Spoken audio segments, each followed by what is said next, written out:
Hey, what's up, y'all? It's Ernie C, and we're here for episode 158. This is going to be another podcast from Keep Grinding the Podcast. And got my guy Cueto here, and we're here to put over wrestling we love. This is Doing the Job. Sir, how you doing today? Good, brother. It's been a hectic week of wrestling. That it has, and a lot of content that came through. How do people watch all this stuff when we have you're a father, you're a coach, we have our regular gigs.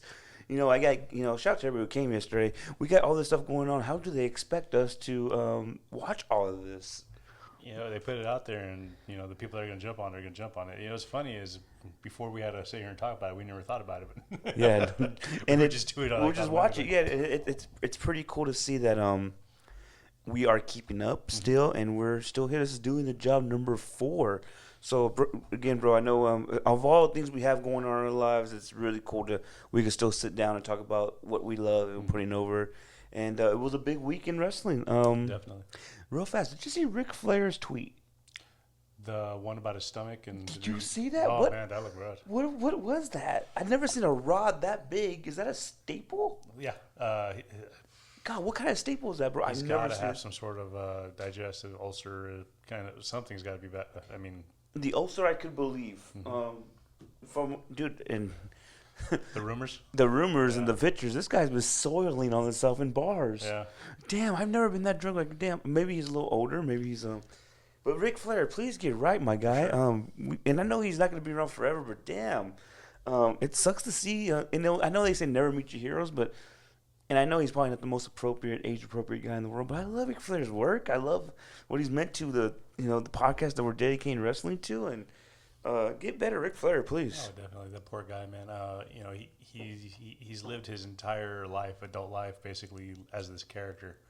The limousine riding and all that kind of thing. Yes, sir. And now that he's retired, he still lives that lifestyle, and it's just kind of part of you is happy that he's still that guy and doing that, but you want the best for somebody, and I just hope that he gets healthy and better and tries to stay around for a little bit longer. I hope he do, because he is defeated Follow Time, believe it or not. A couple of times he's been down for the count, so he's kicked up. Yes, he has. So first off, Smackdown, and we have a great announcement, which we talked about the last couple of weeks, because just watching this stuff, man, it's going down to 2 hours. And I think that's so vital. I think for the sake of the quality of the program, it was a lot better. I mean, I remember as soon as we're sitting there watching it, the announcement came on. I think the first thing I did was text you. I was like, hey, 2 hours now, man. Oh, thank God. Thank God. I think it's very necessary, just, I guess, selfishly for us watchers of who just trying to build a podcast off of what they see. They give us plenty of content. And, dude, we're not even watching NXT. We're not watching AEW. There's New Japan. There's so much in TNA. There's a lot of stuff going on that's great stuff. But, until we have the niche, like, oh, man, this is can't miss, we'll stick to WWE. So, June 30th, we had SmackDown. Do you remember the card at all? Do you want to just kind of go over a few aspects of it? Sure. The first thing that sticks out of my mind when I think of that SmackDown is Punk's Dr. Punkonomics. Punk Life, drug free. That was a very cool nod. Yeah. If you would have told me 2 years ago he was to come out like that, I would have never guessed. You always love when they come and dig back at the rapper John Cena era. Yeah, his old Thugonomics song was pretty cool too. Yeah. Do you know what? This is like a thing that we'll probably talk about from SmackDown and Night of Champions. The crowd was hot. Yeah, definitely. And you cannot beat a hot crowd, man. You can feed them whatever you want. They're gonna eat it up and they're gonna enjoy it, and it's so hot. I think, like you said, how did you feel about the Punk and Cena promo? Battle. I thought it was a great response to to Pipe Bomb 2. Again with Punk and Cena, they're always going to be on top of their game when it comes to being on the stick. Definitely. But just to kind of see what Punk's response was going to be to the Pipe Bomb was interesting.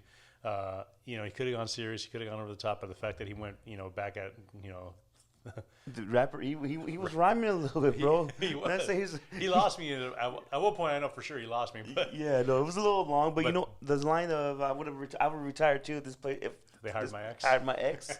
I was like, that's a cold line. I didn't think they would go there, and they sure did. And I like the other thing too that came after that was there was the montage of people that did the John Cena rapper parody. Mm-hmm. So you see the Big Show, Kurt Angle. I think the Miz did it. I think who else did it? Who else did it, man? See, at that time too, I wasn't really watching a lot of it, but it's pretty cool to see though. Yeah. I really that's kind of what they needed. I didn't expect them to get physical. A lot of this show too wasn't a physical show. No, Didn't expect that. I think with the PLE coming up, they all kind of they want to just hype up their stories a little bit and kind of sell you a little bit on what they're trying to do. I don't think I'm trying to remember if there's anybody that was left off the PLE that was performing the night before. Andrade and Phoenix That was a in great DIY. That was a great match. That's definitely on my. I want to talk about that. Again, we're in Saudi Arabia. Cody starts the show, and he came off a big win. I put that on there. That's a big win over Jay. We talked about that. That was something that his pursuit is always, the chase is always good to go. Right. That's always been my thing, and that's a Dusty thing, I'm sure. I love seeing it, and again, hot crowd. Always my favorite type of crowd, and King of the Ring, Night of Champions is upon us. Oh man, that was insane. They started off the match card with Cody and Randy. Randy came in, yep, and the crowd went off as soon as that bell started. Singing these songs too, man. Like they're into it. Like you could tell they're like, oh, I need to give them a little more love. Like, oh, they're paying an ode to me, and it's really nice to see. And then for Randy and Cody to just kind of sit there and embrace that a little bit. That was cool to see. Oh yeah. And then Randy Orton comes out, he wants his King of the Ring crown. And we always talk about, I love stakes. There's nothing, I put stakes. This is a deeply rooted rivalry / friendship. And I love the past. WWE's been really better at the last couple months, at least the last 4 episodes we've been watching, reference the past. And we'll see it later on, Rusev and Sheamus. They're talking about the League of Nations and they mentioned Alberto Del Rio. They're mentioning Randy Orton, Ted DiBiase Jr. turning their back on him, like stuff like that. There is a history of WWE. I think that we've always kind of there's parts missing because of controversy. We get that, right? But there's some good parts that we should remind the people that people have a past. Well, it's the reward I think for us that have been following it for a long time to kind of like, hey, I know you guys have been kind of checking in with us and staying with us for a long time. You guys remember back when when this was going on? The League of Nations was the coolest stuff, the coolest shit ever, dude. I like Barry kind of saying like, yeah, we can't talk about it anymore, but I'd love it. And another one before, you know what? I guess I made notes on we should talk about it. We had JC Mateo and Jimmy Uso. Good match. Very good match. And I love Solo interfering. So Solo coming in and kind of just keep him relevant. I really like that. I don't know what we call it now. The second coming of the bloodline, or maybe even the third coming of the bloodline at this point now. Definitely. But the fact that we're establishing a legitimate threat from this group, it's not just because it's hard to. Yeah, we saw with the NWO back in the day, like when you had that first group, it meant something, and then the second, like the first change, and then after every iteration below, it gets kind of watered down and that kind of thing. So, I think this one with, who is it now? We have Solo, JC, Tamatonga, and we have Tongaloa, and Tumaloa and Tongaloa. Yeah, that's kind of their names. We'll talk about that in Night of Champions, but yeah, this is gonna be another reincarnation of it. Yeah, and all these guys are legit, kind of guys that are being built up to be menaces. I put JC Mateo as a freak. The Oh, guy, and you finally heard it here on the pod. We talked about it a couple weeks ago. Sure. They finally he reminds me of Taz, the Taz reference. Michael Cole said it finally. I was like, oh man, I felt so validated. He reminds me of Taz, just that stocky, but he has those slams, and he could really he could hurt you. He's a bulldog in there.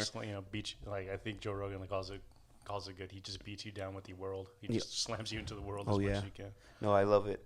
R-Truth is looking for John Cena throughout the night. Right. Something it's reoccurring. And him and Aleister Black look like they have something going on. Yeah, I think that's a good little angle for both those guys. Aleister Black's still kind of fresh in the company, so it kind of gives him something to do. They try to get him a little something with LA Knight, and I feel like that was so fast and passing for him that didn't really give us a chance to explore like the things that Aleister can do. Mm-hmm. And then with a guy like Truth, who's just a longtime vet and kind of has a little a little spice on him right now too. So I think that's a good little feud going forward. Was this the feud that you expected them to give us? No, but again, I think we talked about this before too. What we expect right now is kind of easy to see. It's the stuff that we don't expect that's going to start kind of popping us a little bit and Definitely catching us off guard. That's what we want to kind of, as lifelong wrestling fans like you and I are, it's going to be harder and harder to do for us. So when we get different kind of looks or things that we didn't think about before, it's always fresh to see. Yeah, definitely. I agree. I was kind of I didn't expect I expected the Truth and Cena thing to last a little bit longer, but I like the way they're interjecting Black because, like I said, it's about it's about elevating others around you, and I think Black is in a position right now. He needs a good story, and hopefully that's it. For sure. And I think our Truth too, at any point in time in the future, for the next 6 months, if he wants to go get his lick back on Cena, he can too. Oh yeah, for sure. We just mentioned the I had notes on this, man. Ray Phoenix and Andrade versus DIY. What a match! I wasn't expecting Ray and Andrade to be a tag team, but man, I was really impressed with like their chemistry, the way they just kind of flow together. That their lucha style, dude. We've been talking about that lucha style. It's and it's so like lucha's so precision, and then for guys to do moves like that, like where the timing of it. I mean, obviously Ray was a great tag team competitor with his brother Penta for years. Which they're mentioning too, which I love on air. Right. That's pretty cool. But with Andrade, who's kind of been a singles guy for a long time, him and him and Ray are just feeding off of each other really well. I was really impressed. And then, DIY are two solid, performers that can make anybody look good. And in that match, that was just really quality. I was really surprised by how quick that was just thrown together, but it was just a really and good the time match. it was given too I put what a tag team match. Mm-hmm. The walking tightrope by Ray Phoenix, a beautiful move. Never ceases to amaze. And honestly, man, I wrote this down too. Andrade is really becoming someone of interest. Mm-hmm. Like when he's wrestling, it seems like he just has a fire. Maybe he's not distracted off from behind the scenes anymore. He's doing his own thing right now. And he's really becoming someone of interest. I gotta watch, and I'm gonna watch the Andrade match every time I see it now. He's more focused on creating that name for himself. Yeah. Definitely. And that was SmackDown. Like I said, we're gonna kind of just flow through it because we have so much this weekend. The thing we wanted to talk about was Night of Champions, big night. Quick build up, but it was built up in the last 3 weeks. First match of the night was Randy Orton versus John Cena. Yeah, Cody Rhodes. Cody Rhodes versus Randy Orton for the #1 contendership against John Cena. And the King of the Ring. Oh, yeah, it is a King of the Ring. Yes, it is. So, great match. Again, the crowd was hyped. I think the whole Riyadh, people were very just happy to have wrestling on their card. As soon as they started kind of going into it and, they told the story about, that was the Legacy. Mm-hmm. The history whole there. story, yeah, that was really nice. It was great. And then, now Randy's kind of like, Randy and Cody are the student versus the teacher kind of thing. The other underlying story that I'm surprised they didn't get into deeper, but this was Randy's second King of the Ring in a row where he, he came up short last year, and then this year he's trying to kind of get that title back. I really liked Cody going out there, reestablishing himself as a main guy again. Oh, yeah. Putting himself back in that main event picture and just, really making a headline for SummerSlam.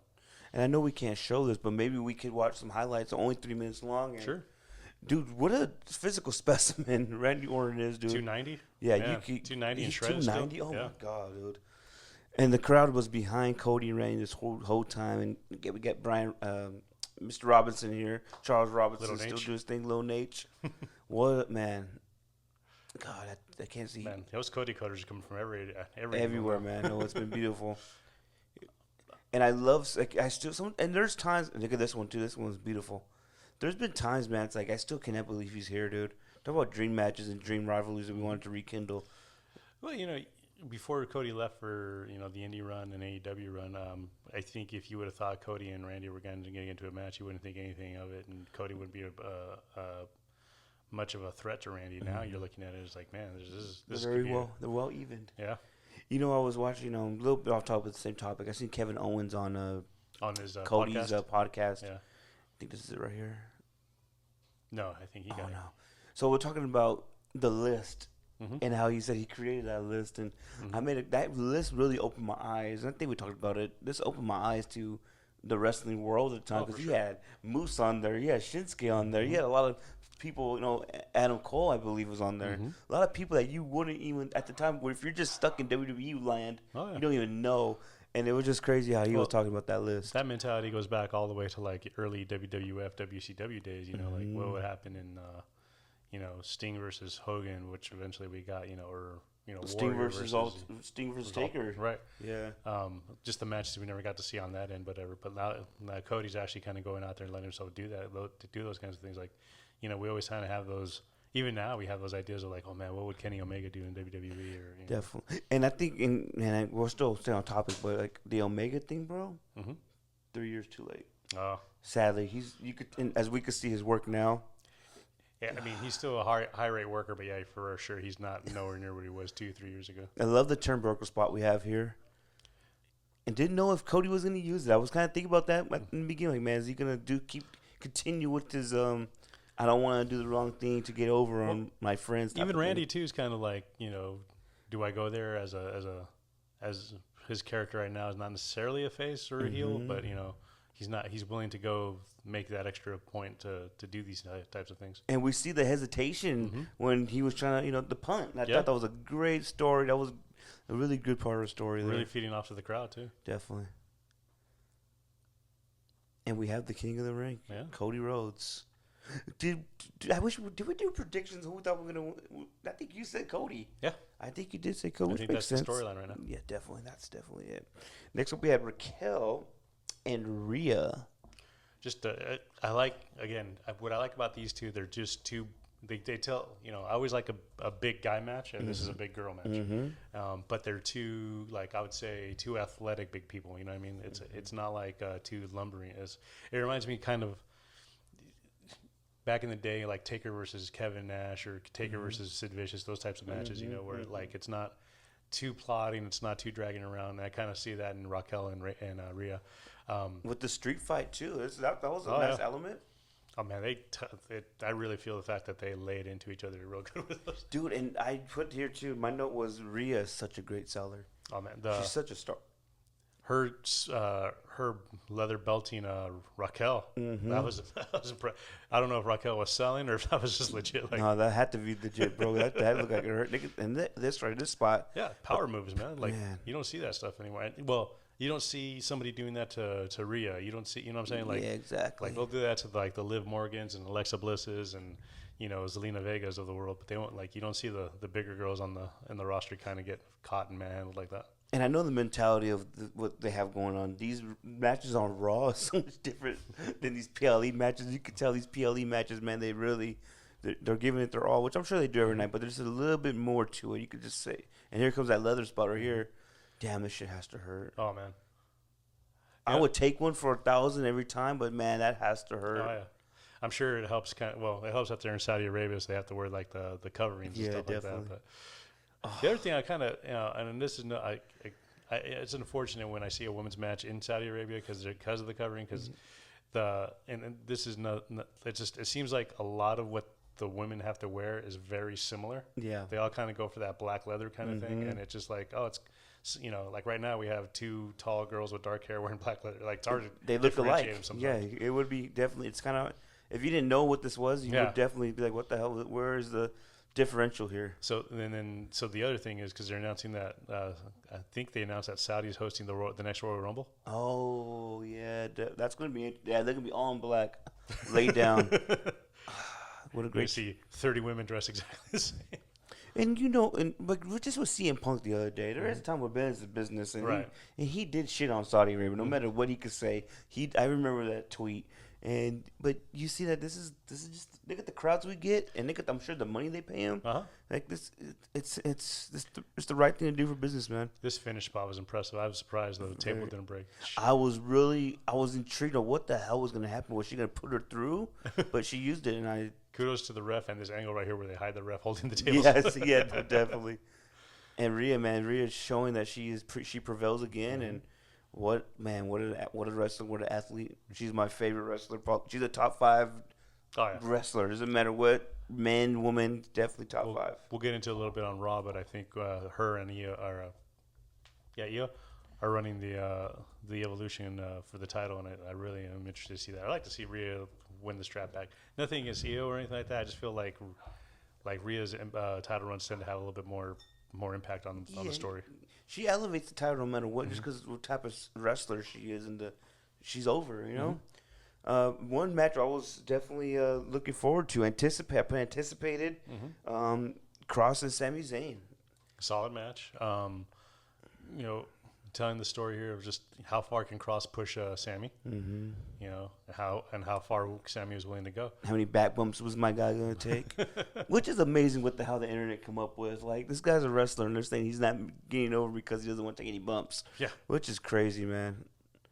Which is crazy. I don't understand it. But Karrion Kross, his character right now is, I can see why they're glamoring for him for sure. Yeah, and then, you know, the continued kind of idea of like, okay, how far can you push that? And then Sami, you know, for all of his intentions of staying on the right side and being, you know, doing the right thing. We see, and the crowd loves Sami, dude. He's one of them, honestly. You can just tell, you know, what his attire, how do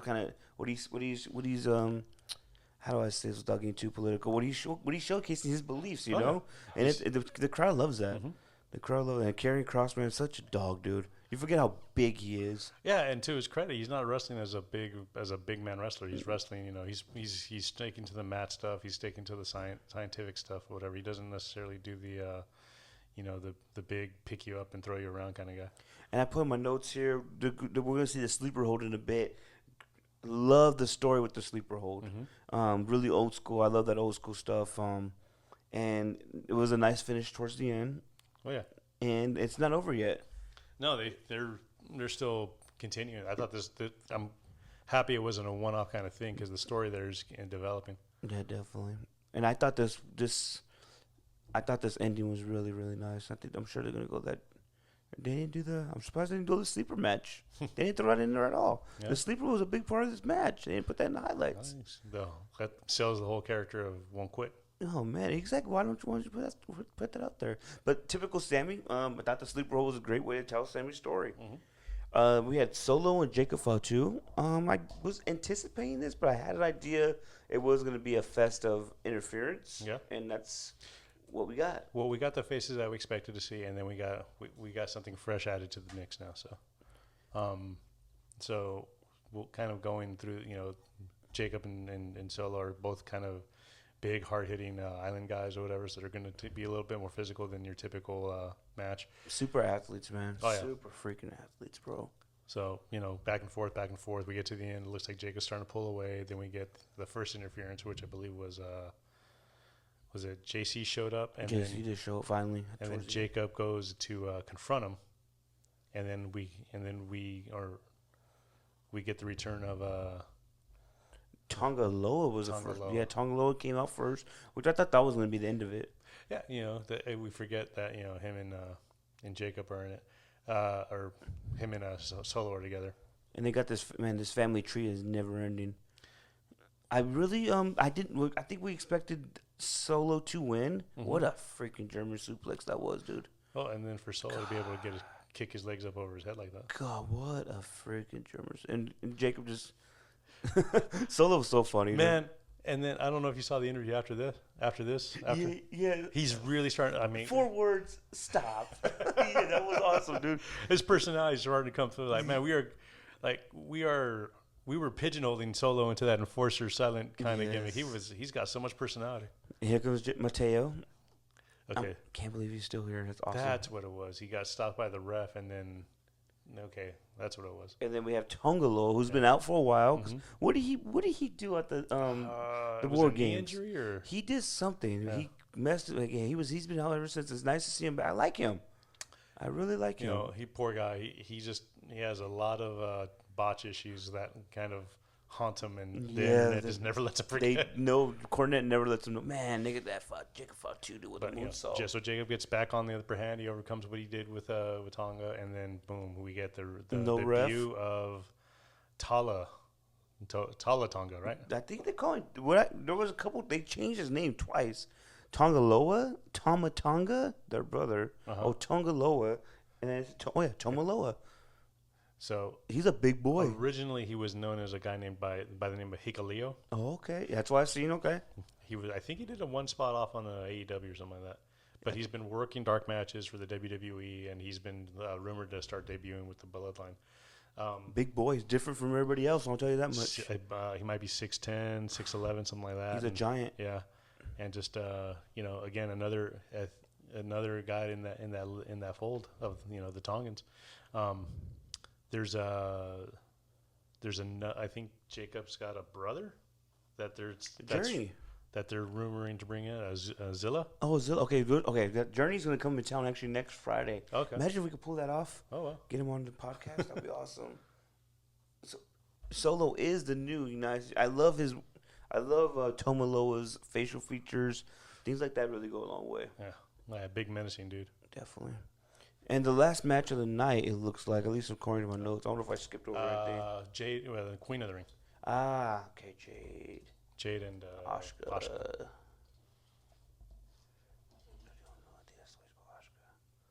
Did you watch this match? I did. I did not. Walk me through it. I'll be completely honest with you. Did not watch this. Watched it on Monday. I was trying to just get through it. So Asuka came out like a little buzzsaw, man. She was on top of Jade. She was at her, attacking her. Every time Jade tried to do a power move or anything, she would get a power move in here and there. But Asuka was just like like I said, little buzzsaw. She was just constantly on her. Look at that size difference, man. Oh yeah, but see and credit to Asuka, man. She can make this match and make it look very credible. Just smack. Again, Jay would do stuff like this every now and again, counter a move with some power. Nice little power. Which we should do. We should keep it like that. We keep going back and forth towards the end, and then we finally get the finish. Asuka goes for the Asuka lock. Oh man. Asuka looks so she looks good in the ring right now, man. You can tell it's nice to have her back. She's genuinely probably the best pound for pound worker in that company. Yes, she is. Definitely on the female end. So we get the counter of the Asuka lock. Asuka goes in for, I believe it's the heat check or whatever, the rear view kind of thing that she does. Mm-hmm. And I think Jade catches her. Yeah. Okay. Flips her up. Now, the problem here is a lot of people gave Jade, and they even cut away on the highlights.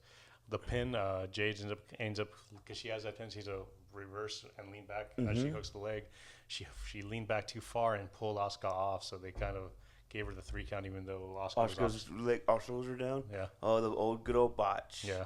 But Jade Cargill is our queen of the ring, and it's a good push for her. Like I said, I like Jade. I think she's not going to be a technical beast or anything like that, but she's definitely a superstar. But I think this point now, WWE's giving her the ball, and it's her chance to say, okay, am I this level, or is it's her chance to prove if she is or not? Definitely. Let's see here. We got 28. Jay, is that camera still going on, sir? Mm-hmm. Cool. We can restart it right now. We're on a commercial. We have John Cena and CM Punk. What a match. Do you think this is going to really be the last time? I don't think. I think a lot of these strings are still kind of there. I don't see John and Randy done. I don't see John and Punk done. And with John kind of running back with Cody, I think there's an opportunity there where we can get like a lot of guys in this match. Probably. I think it's SummerSlam is a 3-way, 4-way, man. I think that's that's the tendency we've been going. These 4-ways have been so. They're every week, dude. Well, they're so layered too. There's no. It's not like it's a random. Yeah, no, we're not shoehorning anything in together. These guys have been telling a story now for the last 3 or 4 months, where I think they all kind of have a right to kind of be in this match with them. I like the fact that John's now doing, he's teasing the face turn. Mm-hmm.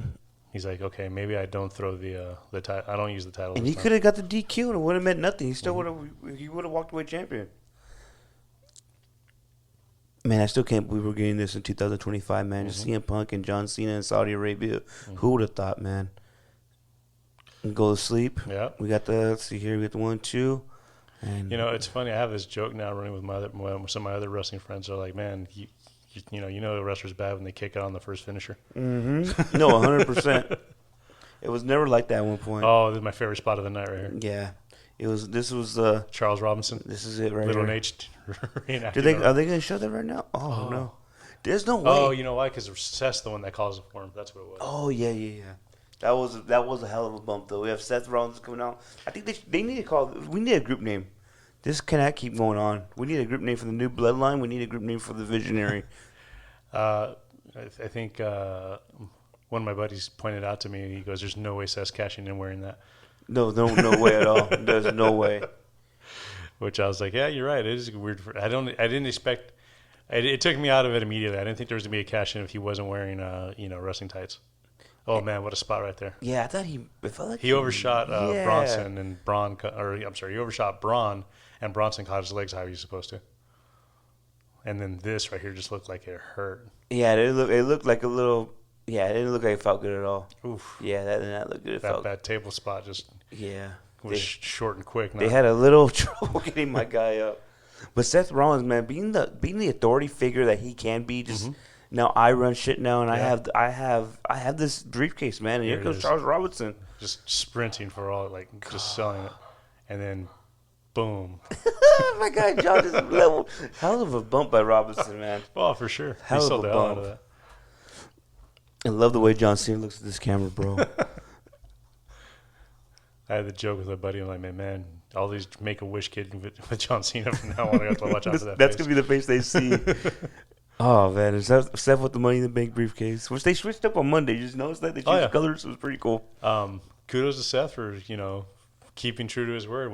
No matter what he... CM Punk will not be the champion. Oh, it was awesome.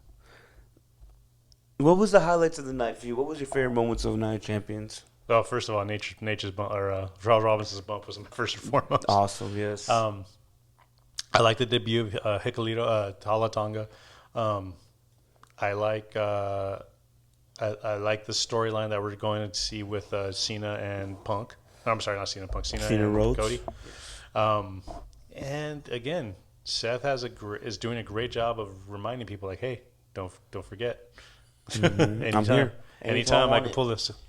And that man. It's again the long term storytelling. My favorite parts were, of course, I think the end of it when Seth costs CM Punk another opportunity to win the title. That's because this is going to be a lifelong feud until they're both gone, bro. This is going to be something they're going to always bank on. Oh, yeah. I mean, you can always go back to because it's always going to be entertaining. Well, now that's kind of established. When we get to Raw a little bit, there's more layers to that feud now too with Seth and all the people he's kind of wronged in the last couple of weeks. And again, the layers are just on top of the layers. And I love the Cody and the Randy match, of course. The crowd was my favorite part, though. Just seeing the crowd just buy into this, and they know it's a special moment. Oh, for sure. Every time you get these international crowds that kind of only get a chance every now and again to see it, it's impressive to see how much they buy into it. It's just like, man, the UK crowd and those Puerto Rican crowds, bro, those are my favorite crowds. Like, it's hot. It's hot. Hot like this room, but we will continue going with this Raw results from a couple. It feels like it's been so long. I can't believe wrestling kind of makes these days feel so long ago. I feel like this happened like last week, but it happened one day. Dude, it's crazy. You just talked about it. Rhea and Io Sky. Io Sky challenges Rhea Ripley, which is awesome to see, man. Awesome to see. Again, anytime Rhea's in the main event picture, it makes sense to me. It just, for whatever reason, it just. There's certain people that just kind of belong in that main event scene. I think Rhea's kind of she's kind of let herself slip back and work with other people, and now she can return back to that scene. And we're talking about the content, man. It's still coming. We still got a couple more. We got SmackDown, Raw, and then we have Evolution coming up in 2 weeks. Or Evolution 2. It's all women's pay-per-view, and then in 10 days we got Saturday Night Main Event. Oh yeah. So we're gonna have a lot of these pods that we're just kind of going through stuff, but we're highlighting our favorite stuff, and it's good to see Io Sky. She wants the challenge. She wants to face the best, and Rhea is the best. Oh, for sure. I did not know Rhea has never beat Io Sky, so that's going to be... Yeah, when they mentioned that, I was like, yeah, I guess not. Yes, yeah. That's the type of stuff I want to hear from Mike. I want to keep hearing the facts of what's going on. Keep us up to date. We had a title change on Raw, which is It hasn't happened a lot, but it's happening right now. The New Day versus Finn Balor and JD Madonna from Judgment Day. And I'm happy to see the title change. Nothing against the New Day, but I just felt like the title, them holding the titles, really. I mean, once they made their heel turn and got the titles, that was pretty much the end of that story for in terms of what impact it had on the roster. definitely. There wasn't much going on. I know they had a kind of thing with the War Raiders for a while there, but now it's like What are the Road Raiders at, dude? What the hell? I love man. Don't get me started. Go ahead. Oh, for sure. Where they been at, man? And they have enough time on TV. We watch it. There has to be some time for these guys, right? Oh yeah. Okay, but yeah, we're going back to the heel turn. Yes. But again, since then, not much has happened with the New Day other than just kind of them, annoying crowds here and there. Heel on heel match. So it was good to see the Oh man, the crowd heat. But again, this lets them tell a bigger story with Judgment Day now having both men's and women's tag titles, and they got all the gold. Looking like the Horsemen back from the '80s. And it's not, you know what, too, and it's there is a little controversy. You bring in Roxanne Perez. There's a vote there, and it's like, are we turning our back on Liv? And Finn Balor's taking that leadership role, man. And we had a great finish to this. I love seeing it. Another match that was a heavy hitting match, man. Let me see. We're gonna have to edit that out. Happy birthday, Sheamus and Rusev. Yeah. So again, I think we talked a little bit about this before, but Sheamus has been on this kind of role of just these hard hitting matches with guys like Drew, guys like Gunther, and he's wrestling that style now, and he's kind of putting out decent matches with it. You know what I mean? And Rusev, to his credit, kind of coming in and learning how to fight in that style of like just hard hitting, just with the big stiff competition that they keep going after each other with. That's why I felt like it was good to have Rusev in his match, because that's kind of his style, and just to reestablish that this guy's a hard hitting guy, and he's not going to back down from anybody, and he could hurt you. Oh, for sure. I think that's something that we got to reestablish. It's going to be a slow build for Rusev, I think, but it's But he needs, we got to remember he's been back for a few weeks or a few months now. We haven't done anything with him yet. Now this is a quality win over a good opponent, and just a good match to tell his side of his style of wrestling. And this rivalry, I don't know if it was these two, but this is one I would like to see a best out of 5. Oh yeah, let's build it up, then we could have this. We could have that, with SummerSlam could be the end of that 5th match, Well, and this tells me too, again, because Sheamus had good matches against those guys. What's to stop Rusev from having a decent match against a Drew or a Gunther? Rusev is showing. I know one thing. I know we're doing the job. We're never negative, but facts are facts.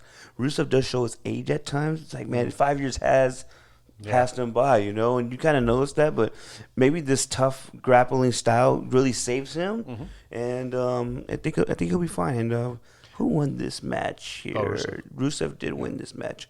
Needs to win too. I love it. Needs to win. And man, the big dogs came out for this one.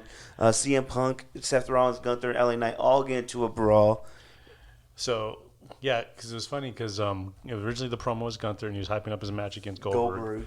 Well, he said what he had to say. Like, I'm going to make this old man suffer. Yeah. Like, I love what he did in the past, but that's the past, and it's my time. I don't disagree with anything that he's selling the match the way he should. And then Seth comes out and reminds us, hey, you ain't off the hook either. You're holding gold too. Definitely. And I thought, I was like, oh man, I thought Braun and what do they call him, Braun? We're gonna come down and we're gonna see like a Gunther Braun kind of confrontation. It ended up being Punk. Punk chased down Seth Rollins before all that could happen. Gave him the push and said, get the hell out of my way. Nothing about this. I think with Gunther too, man, going back to him and Goldberg, Gunther is himself, and that's what makes him such a great ring general. Oh yeah. Pardon the pun. It's going to be interesting when him and Goldberg do. Of course, I think he's going to go over, but how much does he punish Goldberg, in his go-away match in his hometown? I'm really looking forward to it, and this is what you need to do to build a Saturday Night main event. Oh yeah. Like I said, I hope Goldberg's in shape. I hope he's feeling good. I don't envy what that night's going to feel like for a 58-year-old guy. But, Definitely. But Yeah, it's part of the storyline. You know, you're can you go out on your sword? And again, we talked about Rollins coming in and CM Punk, and then Rollins kind of gets away in the crowd, but then here comes LA Knight, just the layers on layers. It's like I love to see that. Again, we talked about the formula of this show. There is a formula, bro, but when they hit, it's like, damn, I'm interested. 100%. When everything lines up, you're like, okay, that's what I wanted to see. Let me see if they show the end of this. Love the new Money in the Bank case. That's pretty cool. Matches him. And then we have, let's see here. There it is. Yeah, this is CM Punk and Gunther getting into it. Pushes Gunther down, man. I like it. Be interested to see what these two when these two start talking to each other. Oh yeah, no, it's gonna be a good. I think it'll be really good. And you know what I love about Gunther, man? He wasn't on the pay per view this past weekend. He's not really on Raw a lot. He's a special attraction. That's what we need right now. Because everybody else, these guys are workhorses, you know. And here goes LA Knight. Awesome Popcorn stuff, in man. Hell yeah, awesome stuff, dude. Seth gets a little carried away selling. Goes that far, yeah. Man, I love the old. Let's fight in the crowd spots. These are great. So hopefully we're gonna see more of that. Yeah. I want to be honest with you. I did not care for this. I'm sorry. I know we're doing the job, putting stuff over. Did not care for the double draw, bro. Yeah, I think the big thing there was we just needed to know that, okay, Becky, Bailey, and Laya now are going to be in a three-way. And that's kind of what we – which we kind of got the sense of last week. So it doesn't need to be – I don't know. I don't know what – if anything, if you're watching as a casual, you got to be wondering, like, man, why does everybody keep hating on Lyra? Yeah, right? Everybody that sets out to help her out ends up turning on her. Yeah, definitely. She's getting that early Sting complex. It's like, man, I just don't right? 100%. I just did not care for the double pin. I was kind of disappointed. I walked away from the TV at this time. Like, oh, shit, they did that. And I like Lila, too. She's not a bad worker. I just, I don't know, man. I guess this is the only option. They're right. This is the way you go. I get, they got to feed that storyline and let us know why they're doing it. But now we know. But like, we knew we saw it coming. So. Love seeing the main event. It was Penta and Sami Zayn versus Bronson and Braun. I really dig Sammy hanging out with Penta, kind of doing his little steps with them there. The whole zero metal. Yeah, I think that's pretty cool. Let me see. Let me look at the highlights because I don't remember, but I will once I see it. Oh yeah, I remember this. Them going over the top rope together. Sammy needs a little bit more help. Yep. This is the spot you were talking about. Yep. That's fucking awesome, dude. That's awesome. It's such a Sami Zayn thing to do too, man. Sammy could go, man. He had that luchador style. He was what was his El Generico? El Generico. He was that guy. He was a masked wrestler at one point. And just the man, look at this freak, dude. Good Lord, look at that. And then the salute to the crowd before he drops back is just icing on the cake there. Look at this, man. The sit down powerbomb. I love a good sit down powerbomb, bro. And just a big dude delivering it like that. Man. Makes it look that much harder. You cannot say these are not the best athletes that we had ever in this damn ring, no matter what formula they're giving us. As I told you earlier, it was not the workers. It's the formula they're basing it off of, but man, these guys could go. And I still can't believe Penta's in the main event of a Raw. What the heck is the world coming to? This is awesome stuff. Boom. Braun's still doing that damn tsunami off the first ankle. Repair. Great selling. Kind of a Raw that we will forget probably, and that's okay. There's some implications here that are really necessary. I guess to build the story up. It wasn't a major PLE, so it was the Raw after that, kind of like setting up whatever happens next, and we're still trying to figure out, man. That's Sami Zayn is definitely the underdog that people love, man. And when he gets going, he gets going. I think you hit on the head last week. He's a very similar personality style to Mick Foley, where like the crowd just they appreciate the work he puts into it. So. Oh yeah. And here comes the dog. And the straps come down. Man, dude. Look at the speed on this shit, dude. I can't. God, what a kick. There was one point in this match, too. I don't know if it was Penta or Sammy. They kind of gave him that extra push, and he just kind of went 3 more miles faster, dude. It was just like, this guy is such a freak athlete. All these guys are freak athletes. And Sammy just setting up. Sammy's still that underdog. With the bad ribs, I love the story they told with the bad ribs. I think he Falcon Arrows on or tries a Falcon Arrow. I think he gets a suplex here now. A couple socks still change that. Yeah, he does. Oh.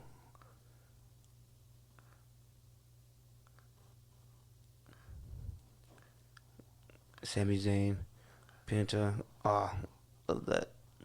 Here comes that suplex. I knew I seen it. Damn, what a selling the ribs, dude. Yeah. Great sell, man. So he is Mick Foley of this time. Mm-hmm. Love it. Oh my god, what a freaking The spear, extension dude. he always gets on that too is hilarious. Man. And it's over just like that. Yeah. And then we had Jey Uso come in. Yeah. So you get they start ganging up on Zayn and Penta. Yep. And Jay comes down, and then you get Jay kind of working in, helping out his boy Sammy. There's that underlying thing of like, I don't know. I get the sense that either Sammy or Jay is gonna turn. Who would you? I think maybe it's Sammy's time to change it up a little bit. I get the sense that it's going to be Sammy just because of this thing with he's got going the Cross. Yeah. Or Cross is going to try and manipulate him into being, turning his back on the people. And maybe just be a disciple of him. Yeah. That'd be pretty cool. Because I think Jay's hot right now, and Jay just made that big change. Does he go back to that bloodline Jay where he is the heel, and I think it's too much invested in that run right now, and he doesn't need the title for the people to still do what they're doing now. Yeah. People are still. He's an established solo star, music, dude. Yeah. He's established. I don't think you mess with that. He dropped the chair when he hit Braun Reynolds. It was awesome. I don't know if they showed that, but he hit him so hard he dropped the damn chair. I was like the. You're right here. Knocks the shit. Boom. Drops that. He dropped that shit was hilarious. That's how hard he hit him. I like it. I would have loved to see Bronson go through his ropes. I don't know if he got it after that ankle injury, but that would have been nice. That would have been nice. But Jay has the charisma, bro. He's another underdog. Him and He Sammy feeds into the crowd, yeah. Yeah, man, they're the ultimate underdogs, bro. I really hope Jimmy. I'm not saying Jimmy could get to this level, but I would like to see Jimmy have some type of success like this, where he's a good solo star. And, for sure. And I'm sure 2-3 years from now we get that Uso tag team run again, and what's old is new, Mm-hmm. That throwing chair spot always gets me. Yeah, I don't. Yeah, I like it. You said something about teasing the heel turn. I didn't see that. Is this gonna happen right now? I may be getting them confused with something else I saw. Cause I didn't see any of this. To be honest, I just kind of see how he made the save, and that was pretty much it. My eyes were saying, "Dude, we can't watch this anymore." I think Paul Heyman, man, he has something up his sleeve. Mm-hmm. He definitely has. Do they add another? We can end the pod on this actually. Do they add another member to Seth's group? They're outnumbered right now. Yeah. Do they add another person? Again, I think it's funny because I look at this and I think right now, believe it or not, the number one faction on Raw right now is the Judgment Day. Yes, it is. They got the belts to show it. So I think another quality competitor in that lineup makes that group that much stronger. I don't. Let's see who it is. I think they will. Eventually, maybe they save it for SummerSlam. Maybe. Do you see Roman and Seth? Roman joining that group and him and Seth be back together. Nah, I don't. You don't think so? I that think would be Roman's crazy though. I'd like to see what Roman does with Solo on the way back. Oh yeah, no, it's definitely black. It's gonna be now. We have a 4 people in that Bloodline 2.0. Mm-hmm. We got a hot roster right now, man. And oh yeah. So at least we have that. I know the formulas, but they're going back 2 hours. Hopefully that helps us out a little bit. And we knocked out 3 shows in less than 50 minutes, sir, on doing the job. I appreciate you, my guy. Brother. I'm Ernie C. Arnold Cueto. And man, we are doing the job. We out. Peace.